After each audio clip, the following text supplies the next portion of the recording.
Avez-vous déjà levé les yeux vers le ciel nocturne et ressenti une étrange connexion? Il y a une bonne raison à cela. Le fer dans votre sang, le calcium dans vos os, l'oxygène que vous respirez, chaque atome est né à l'intérieur d'une étoile qui a vécu et est morte bien avant que notre planète n'existe. Vous, moi et tout sur cette planète sommes littéralement de la poussière d'étoiles. C'est une vérité poétique, étayée par l'incroyable histoire de la façon dont tout a commencé. Pour comprendre comment notre monde est né, nous devons remonter le temps. Notre histoire ne commence pas avec une planète, mais avec une possibilité, il y a environ 4,6 milliards d'années. Avant que nous ayons un soleil pour nous réchauffer ou une planète sur laquelle nous tenir, il n'y avait que le vaste espace froid entre les étoiles. Imaginez un nuage immense, sombre et froid, rempli de gaz et de poussière, flottant dans l'un des bras spiraux de la Voie lactée. Ce n'était pas un simple vide, c'était un nuage moléculaire s'étendant sur des années-lumière.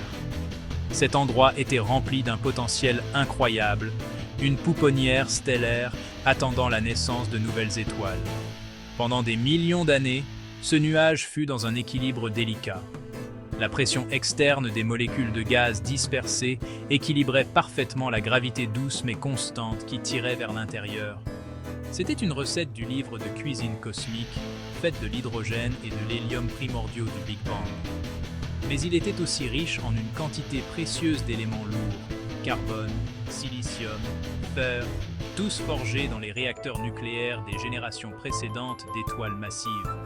Ces étoiles anciennes avaient terminé leur vie dans des explosions spectaculaires, ensemençant la galaxie avec les matières premières pour de nouveaux mondes. Notre nébuleuse solaire était un héritage cosmique, attendant un déclencheur. Ce déclencheur est venu d'un événement dramatique et violent. Posé. L'onde de choc d'une étoile voisine en explosion, une supernova, a traversé la nébuleuse.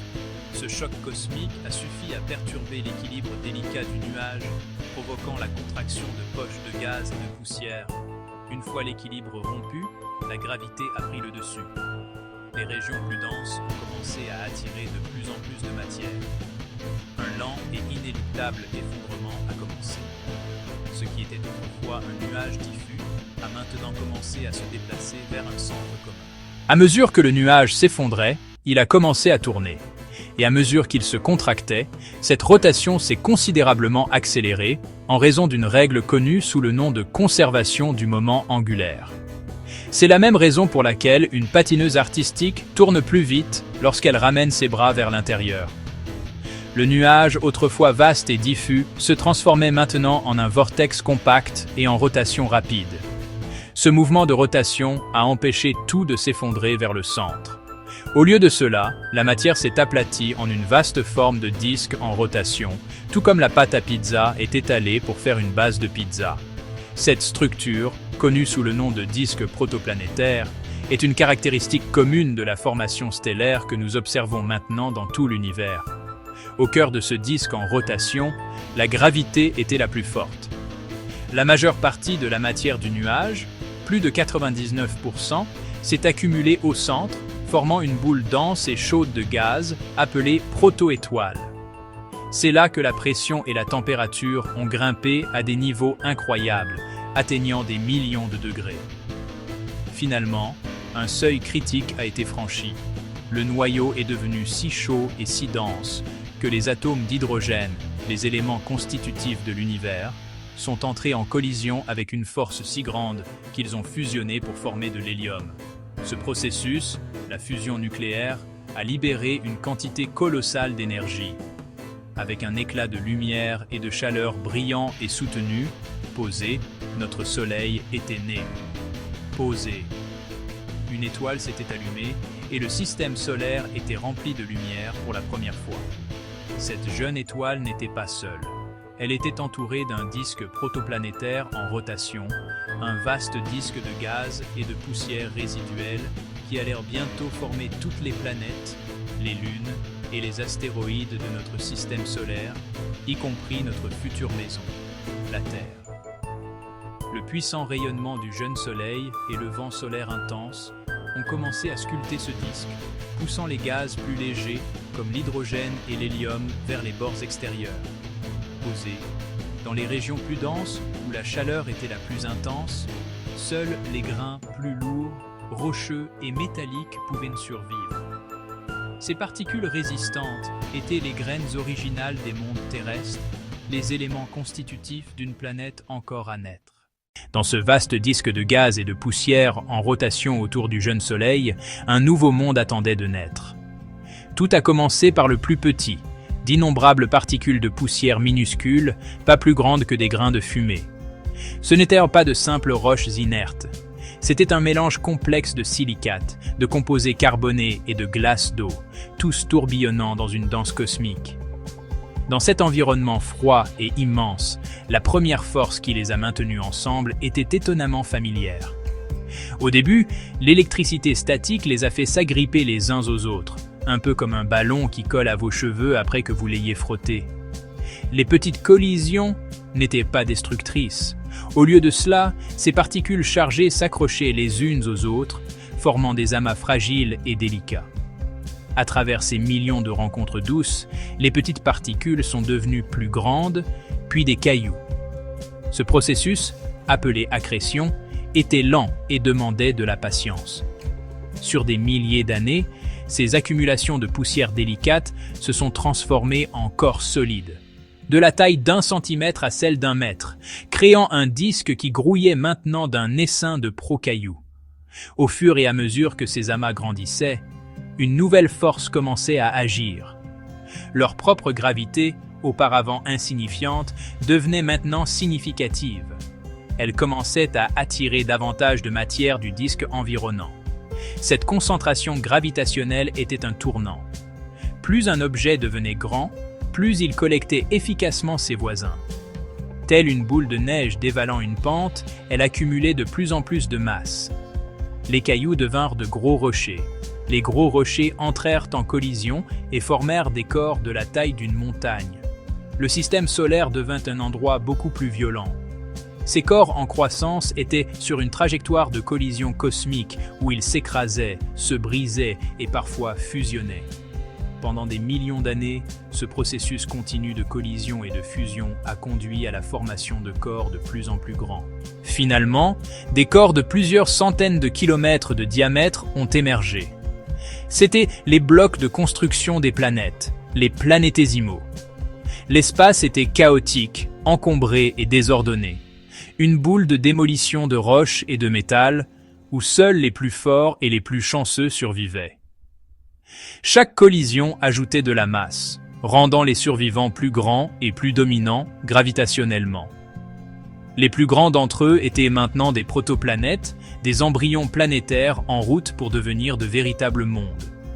Mais ces collisions n'ont pas seulement augmenté la taille, elles ont aussi libéré d'énormes quantités d'énergie. Ceci, combiné à la chaleur dégagée par la désintégration des éléments radioactifs à l'intérieur, a fait monter la température en flèche jusqu'à ce que toute la protoplanète commence à fondre. La Terre primitive est devenue une immense boule de roche en fusion, un océan de magma incandescent, profond de milliers de kilomètres. Dans ce four planétaire, un processus crucial a commencé, appelé différenciation. Les éléments plus lourds, principalement le fer et le nickel, n'étaient plus supportés par la roche solide. Tirés par la gravité, ils ont entamé un voyage catastrophique vers le centre. Cette catastrophe du fer a créé le noyau dense et métallique de la Terre. Simultanément, les matériaux silicatés plus légers ont flotté vers le haut, se refroidissant finalement pour former le manteau rocheux et épais de la planète et la première croûte mince et fragile. Cette stratification fondamentale n'était pas qu'une simple structure. Le fer liquide en rotation dans le noyau externe a créé une dynamo puissante, générant le champ magnétique qui protégerait un jour notre monde. Et la chaleur piégée à l'intérieur alimenterait le volcanisme pendant des milliards d'années. Pendant des millions d'années, ce bombardement violent a continué. À chaque impact, la Terre a nettoyé son orbite, affirmant sa suprématie gravitationnelle et s'établissant dans la forme sphérique que nous connaissons aujourd'hui. La planète était née. Quand la Terre était encore jeune et connaissait une naissance violente, quelque chose d'inattendu s'est produit.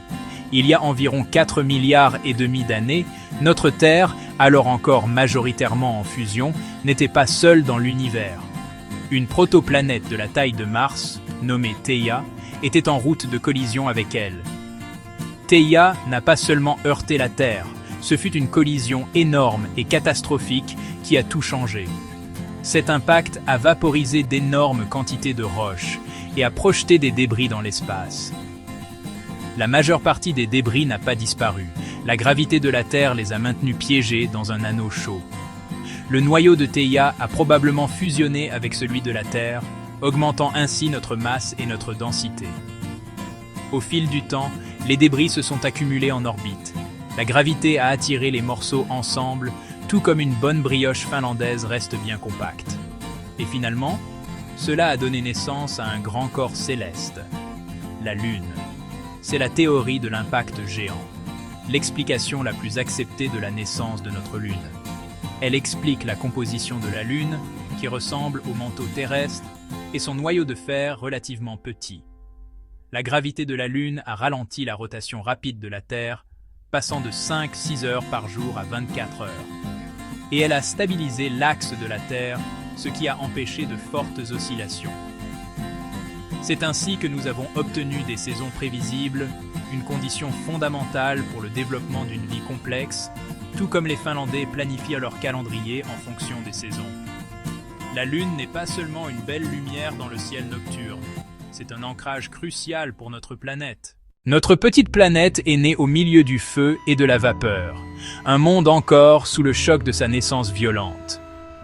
Pendant l'éon Adéen, la Terre était une vaste mer de magma incandescent, sans continent, sans océan et bien sûr, sans vie.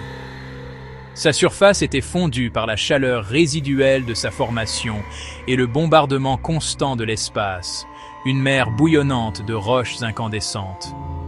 Au fur et à mesure que la planète refroidissait, des volcans perçaient sa fine croûte primitive. Ils crachaient d'énormes quantités de gaz, de la vapeur d'eau, du dioxyde de carbone, de l'azote et de petites quantités de méthane et d'ammoniac, un processus appelé dégazage. Cette atmosphère primitive était dense et toxique, avec presque pas d'oxygène libre. Une épaisse couverture de vapeur enveloppait la planète entière, piégeant une chaleur immense de la surface, créant un effet de serre extrême qui a maintenu les températures incroyablement élevées pendant des millions d'années. Lorsque la surface a finalement refroidi en dessous du point d'ébullition de l'eau, il a commencé à pleuvoir. La vapeur surchauffée de l'atmosphère s'est condensée et a commencé à tomber. Non pas comme une légère bruine, mais comme un déluge incessant qui a transformé la planète pour toujours. Des pluies torrentielles ont persisté pendant des millions d'années. Cette quantité massive d'eau a rempli les grands bassins et les cratères d'impact de la jeune croûte, formant progressivement les premiers océans. Bien que la majeure partie de cette eau provienne de la vapeur volcanique, une part importante est venue de l'espace. Ce bombardement lourd tardif de comètes glacées et d'astéroïdes riches en eau a frappé la Terre, ajoutant leur cargaison gelée aux océans mondiaux en croissance. Ces eaux primaires étaient très différentes des océans bleus que nous connaissons aujourd'hui. Elles étaient probablement chaudes et acides, avec une étrange teinte verdâtre due à la grande quantité de fer dissous. C'était la naissance de l'hydrosphère. Une fois les océans formés, la scène était prête pour le plus grand mystère, l'émergence de la vie. Dans ces eaux chimiquement riches, de simples molécules organiques ont commencé à se former et à réagir. La vie a-t-elle commencé dans des bassins de marée peu profonds et ensoleillés? Ou est-elle née dans l'environnement sombre et riche en énergie autour des évents hydrothermaux du fond marin? Les scientifiques cherchent toujours la réponse. Mais d'une manière ou d'une autre, il y a environ 4 milliards d'années, ces molécules simples se sont organisées en structures complexes, se sont enfermées dans des membranes et ont développé la fantastique capacité de se reproduire. Les premières cellules sont nées. La vie a commencé. Pendant des milliards d'années, la vie est restée simple. Des organismes microscopiques comme les bactéries et les archées régnaient en maîtres sur la planète. Ils étaient petits, mais leur impact collectif était tout simplement transformateur. Un groupe révolutionnaire appelé cyanobactéries a développé une nouvelle astuce, la photosynthèse. Elles ont exploité le pouvoir de la lumière du soleil pour transformer le dioxyde de carbone et l'eau en nourriture. En tant que sous-produit, elles ont libéré un gaz qui allait changer le monde pour toujours, l'oxygène.